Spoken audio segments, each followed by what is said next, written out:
Beredar kabar yang menyebut bahwa Presiden Prabowo Subianto telah mengirim surat ke DPR RI terkait pergantian Kapolri Jenderal Listio Sigit Prabowo buntut insiden Rantis Brimob lindas ojol saat demo Agustus 2025 lalu. Informasi yang beredar di kalangan awak media, ada dua nama perwira tinggi yang dikirim istana ke parlemen. Keduanya disebut-sebut berpangkat Komjen, sementara satunya baru naik pangkat bintang 3. Menanggapi isu itu, Wakil Ketua DPR RI Sufmi Dasko Ahmad mengaku masih belum menerima surat presiden atau surpres terkait rotasi tersebut.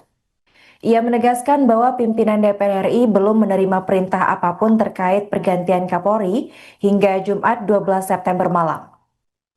Bantahan terkait isu surpres semakin dikuatkan dengan pernyataan dari Download Tribun X sekarang, menghadirkan lokal menjadi Indonesia.